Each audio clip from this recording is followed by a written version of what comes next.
మరి పేద మధ్యతరగతి వర్గాలంటి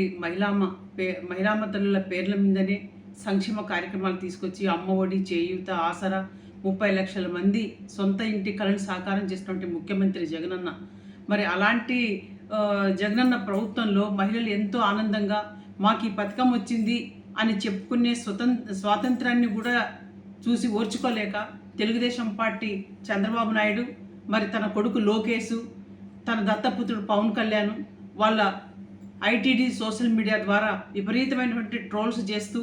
అసభ్యకరంగా వాళ్ళని పోస్టులు చేస్తూ చాలా దుర్మార్గంగా ప్రవర్తిస్తున్నారు. పెత్తందారులకు కొమ్ము కాస్తున్నటువంటి ప్రతిపక్ష పార్టీ తెలుగుదేశం పార్టీ, జనసేన పార్టీలు మరి కనీసం వీళ్ళు పేదల గురించి ఓర్చుకోని స్థాయిలో వీళ్ళున్నారు. పేదలంటే అసలు వీళ్ళకి గిట్టదు, బీసీలంటే వీళ్ళకి గిట్టదు. మరి అసలు వీళ్ళు ఈ రాష్ట్రంలో ఎవరి కోసం రాజకీయాలు చేయాలనుకున్నారు? వీళ్ళ పెత్తందారి మనస్తత్వంతో, వీళ్ళ పెత్తందారి పోకడలతో ఈరోజు జగనన్న ప్రభుత్వంలో లబ్ధి పొందుతున్నటువంటి ఎంతోమంది లబ్ధిదారులని ఈరోజు సోషల్ మీడియాలో ట్రోల్ చేస్తూ వాళ్ళ ఆత్మహత్యలు చేసుకునే పరిస్థితికి వీళ్ళు సోషల్ మీడియాలో ట్రోల్ చేస్తున్నారంటే ఎంత దిగజాడు నీచ రాజకీయాలు తెలుగుదేశం పార్టీ, జనసేన పార్టీ చేస్తుందన్నది పేద వర్గాలైనటువంటి మరి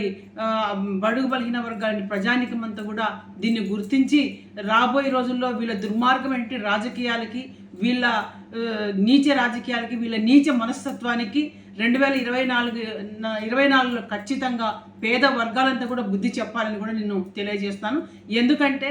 అంజలి అనే ఒక బీసీ అమ్మాయి తనకి ఇల్లు వచ్చిందని చెప్పి ఒక ఆనందంతో తన ఆనందాన్ని వెళ్ళబుచ్చుకోవడం కూడా మరి వీళ్ళు ఓర్చుకోలేక, సహించుకోలేక ఆ అమ్మాయిని నానా రకాలుగా యాగి చేసి సోషల్ మీడియాలోన చాలా దుష్ప్రచారాలు చేసి ఆ అమ్మాయి చావు కారకులైనటువంటి తెలుగుదేశం పార్టీ చంద్రబాబు నాయుడు, పవన్ కళ్యాణ్, నారా లోకేష్ని ఖచ్చితంగా చట్టం శిక్షించాలి. ఇలాంటి వాళ్ళకి రాష్ట్రంలో పుట్టగతులు లేకుండా 2024లో పేద బడుగు బలహీన వర్గాల ప్రజలు, అక్క చెల్లెమ్మలందరూ కూడా అప్రమత్తంగా ఉండి జగనన్న ప్రభుత్వంలో ఎంతో ఆనందంగా, సంతోషంగా ఉన్నటువంటి ప్రజానికమంతా కూడా